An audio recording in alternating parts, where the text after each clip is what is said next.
Why, hello there, ladies and gentlemen, boys and girls, children of all ages. My name is Mr. Doggo333, and welcome back to Hearts of Iron 4, The New Order, the known as Tyumen. Now, last video, we did some raiding, we did some development.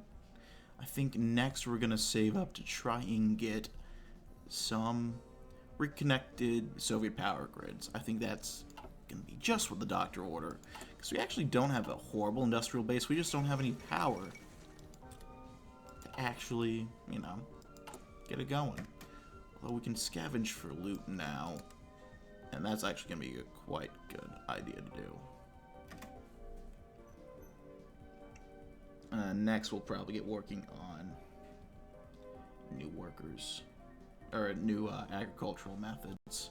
We got the schools done. The schools are very important, of course. You're living in the shadow.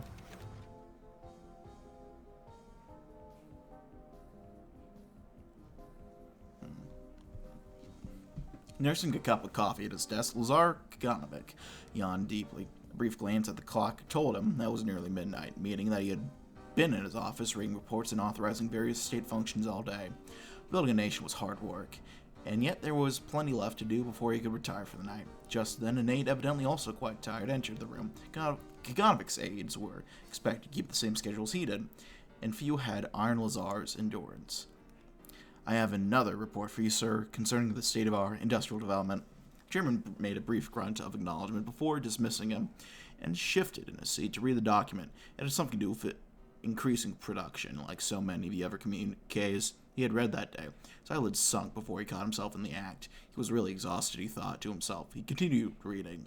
The document in very dry, bureaucratic language enumerated the possibility of reducing the reduction of consumer goods to hasten that of heavy machinery. It reflected briefly on the effect of civilians before dismissing the concern. They'd already put up with so much for the sake of a nation, why not just a bit more?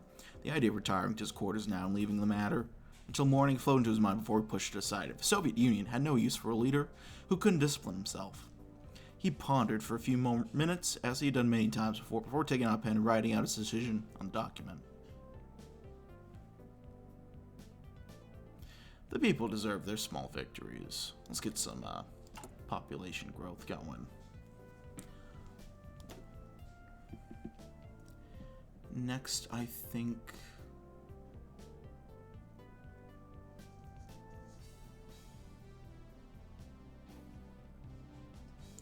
let's go ahead and study the bombings. Luftwaffe darkens the skies for a sinister presence, unleashing death upon the innocent people of our republic on a near daily basis. Perhaps, though, the frequency of the bombings could yet prove to be the fascist undoing. Some more astute comrades in the remnants of our air forces have noticed that certain patterns are beginning to emerge in the bombings, but they cannot know for sure unless an effort is taken to study them in detail. To that end, we shall begin taking notes of the fascist bombings from here on out. The timetable of the attacks will be carefully analyzed to see if obvious patterns in the raids truly do exist. With any luck, our comrades will be able to predict exactly where and when the bombs will fall, and true efforts to mitigate the majority of their damage can begin in earnest. Might be best to get working on this early, methinks. And I guess that is what we are doing. How's our economy doing? It's coming along. We're getting a decent amount of growth going, which is nice. Got a bit of a deficit, but nothing horrible right now, I think.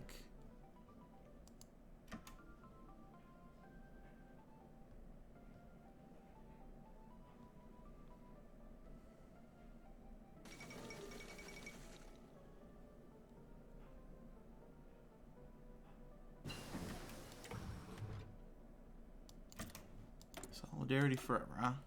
Interesting. Is that the revolution in Australia? It is, kind of. Good on the Australian comrades for doing that. Study the bombings. A little quick free technology. Next, let's do...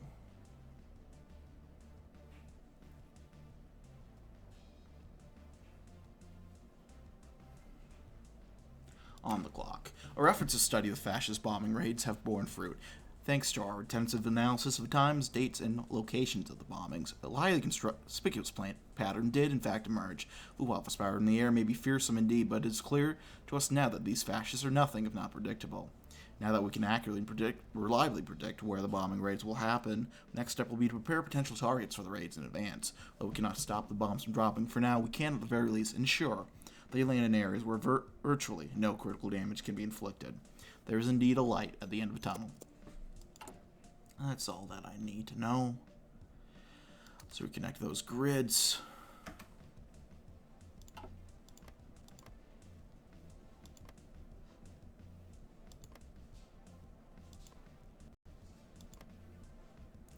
Got some growth going, which is very nice.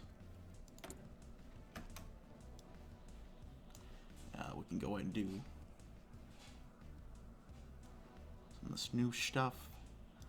Some new. Let's help out our farmers. After we'll help out the workers.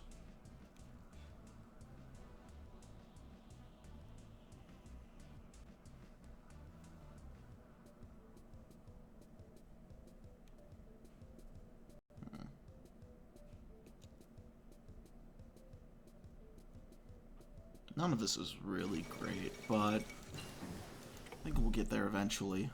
We got time to catch up.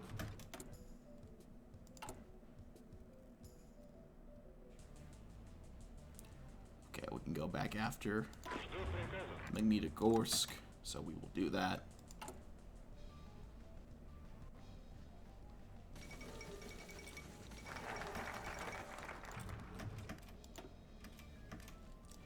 Alright, next let's do bunker building. For every day that the bombs fall, the people of our republic have nowhere to hide and are forced to flee from their lives with a fear so palpable it haunts their dreams. Death tolls are rising by the day, and something must be done to give these people a place to seek shelter when Luftwaffe arrives once more to reap their bloody harvest. The answer? More bunkers. Every city, every town shall soon have a formidable system of bunkers that will serve as unbreakable bomb shelters in times of peace, an effective form of defense in times of war. Our republic shall become a great fortress, completely unable to be breached by air or by land. Very, Hoja-esque, it seems. Lev felt his muscles strain as he swung his pick. The rock crumbled and showered his work crew with debris. He struggled to breathe as particulates that the rock gave out seemed to collect in his throat. He could feel his muscles weakening. It wouldn't be long now, he knew, until he would collapse and have to be dragged out of the dark tunnels and into the infirmary. He also knew that he would be replaced in an instant. Some other poor Slav from war camp would be forced down into the darkness to dig the tunnels until they collapsed. Lev had been at this labor camp for almost 2 years. He'd run afoul of some party bylaw or another, and been exiled to this hell. His breathing was coming in shallow gulps at this point. He knew it was nearing the end. He might even be left to rot by the guards if he was especially unlucky. Before he could make his next move, he was stopped. In shock, he looked at the man who grabbed his shoulder. It was one of the guards, one of the mercenaries that were paid to supplement the garrison. Gently, the man took his pickaxe in one hand. With the other, he pushed a canteen into his hand before motioning him behind the crew. The stranger then took his place on the line, swinging Lev's pick with a vigor that shocked him.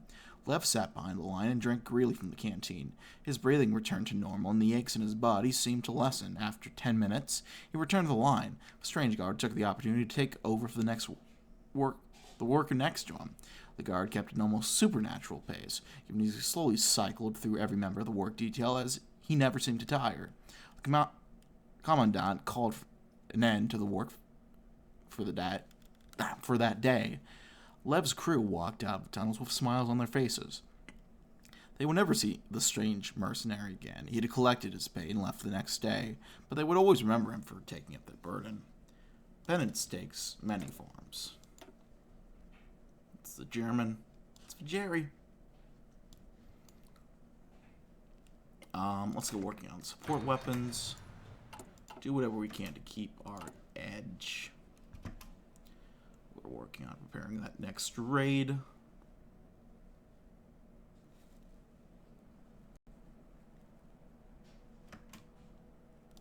Go ahead and initiate it.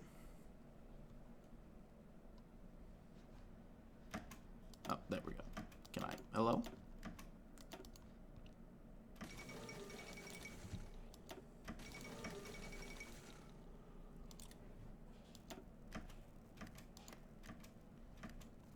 Is it gonna let me?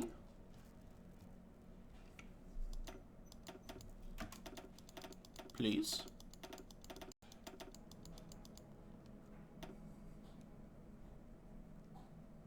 I don't know what's happening.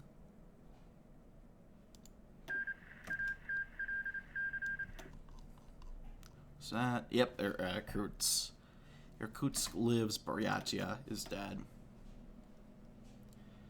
Not entirely unpredictable outcome. Here goes Che Guevara. Ooh, training our troops will be good. We want to get caught back up on oh. As always with Chairman Kaganovic, his proposal to monitor the schedule of German terror bombers has been an excellent success. The people, well alerted to potential attack, have never been safer, and the supply lines are moving better than ever. We cannot allow ourselves to become complacent. The Communist Party does not settle for adequacy, but strives for cheap perfection. We may have figured out their schedule for now, but the Germans can change it once they realize their ingenuity. For this reason, a more permanent solution for the bombings needs to be put in place. One potential option is to use our knowledge of their movements to gauntlet attack, delivering the people a badly needed blow against the fascists, so that they think twice before menacing them again.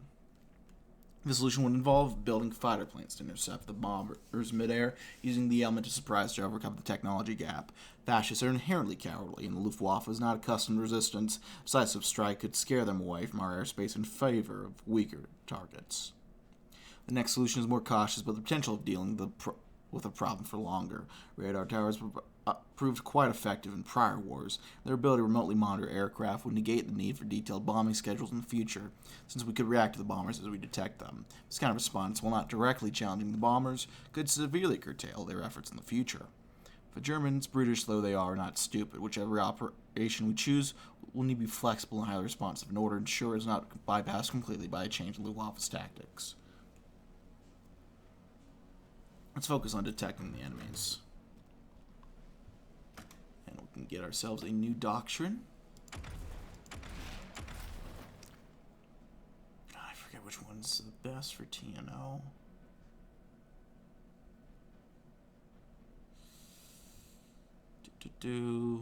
Maneuver. I don't think maneuver will work the best for us. I think it's combined operations. Combined operations looks pretty good. Strategic theorem doesn't seem too bad either, but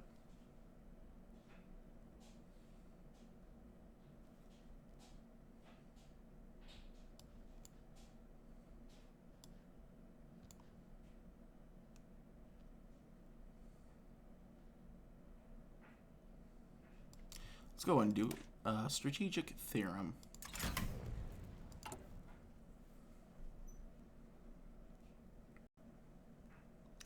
Bunker building figured out. Next, let's go ahead and get working on hidden communes. Bomb shelters have proven to be an effective layer of protection for our people, but their very nature means that those who still go about their business on the surface will have to maintain a keenly developed sense of danger in order to make it to the shelters in time. To make matters worse, there's no telling what would happen should the Luftwaffe decide to harass us at night. Perhaps it would be wise to expand the shelters to serve another purpose: underground, bomb-proof homes for the people. The people are living and working safely underground, and they will not even have to concern themselves with their arrival of bombing raids. Better yet, they'd finally be able to sleep at night knowing they wouldn't be awoken by a siren. That wouldn't be too bad. I can now scavenge for loot, and I'm going to try again. As the bell struck 12, Boris happily left his factory and went on his merry way to his favorite place in Chelyabinsk, a lofty little restaurant around the corner of the street, one of the few bright spots in his life in war-torn Russia. Pelmenis, shashlik, borsch, all the dishes that the weird worker looked forward to fill his stomach. But as he came around the corner of the street, Boris grew confused. Had he taken the wrong turn? The restaurant should be there. He should already be smelling the freshly cooked shashlik, and yet all he could see was a construction site. Fear crept over him as the realization dawned on him. Hungry work fellow slowly walked towards one of the construction workers, a dreadful look on his face, and muttered a few words. Excuse me, sir. Do you know what happened to the restaurant around these parts? You mean this? He pointed at the site. Repurposed. It's now being turned into an air raid shelter on General Secretary Kaganovic's orders. And there Borscht stood, a sad look on his face as one of the few bright spots in his life where he could relax and think of better days was being repurposed for the country's war effort. Where am I supposed to eat now? Oh. I can't click this. This is very annoying. Right-click to dismiss that. Another imperialist war. I'm not interested in that.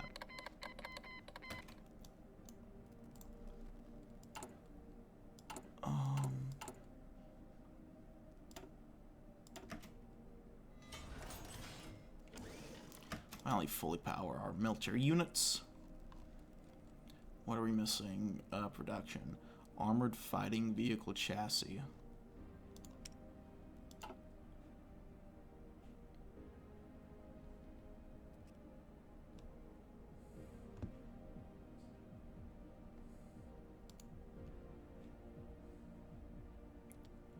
What was it again?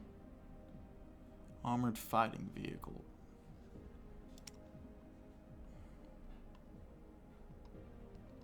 That's not here.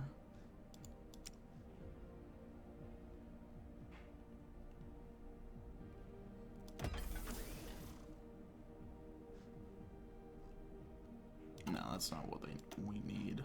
For reinforcements for that one guy. It does ask for transport planes. I think they'll get working on interceptors, though. Get a little bit of an air force early on. I think that'll be useful.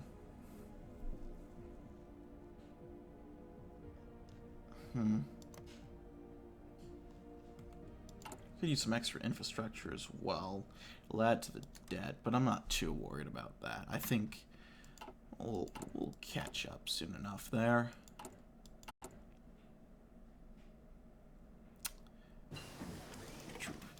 There we go. We got the better rifles. Let's go swap those out.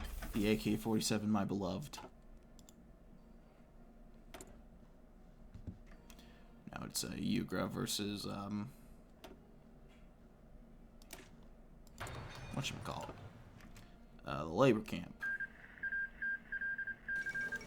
TNO parts defeated. Not a big shock there, I'll be honest.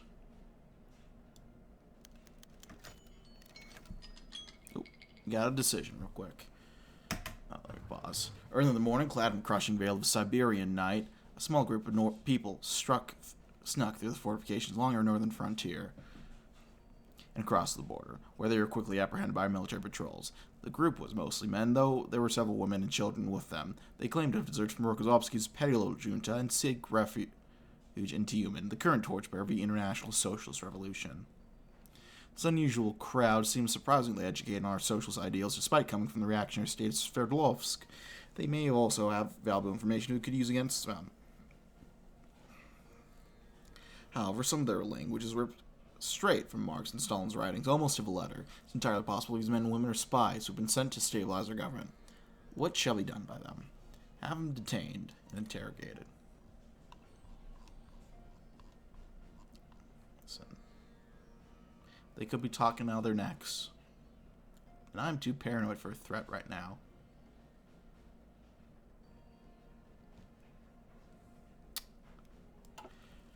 Anyway, I'm going to go ahead and leave it there, because it is almost 1:30 a.m.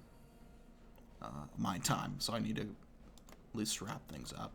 But thanks always for watching, my friends. Like if you liked, dislike, if you didn't, leave me comments, feedback down in the comment section below. I read all comments, appreciate any feedback you might have for me. Hit the sub button, notification bell, check out my various links down in the description box below. And that's about it for now. Thank you all for watching, and I will see you all next time. Bye-bye.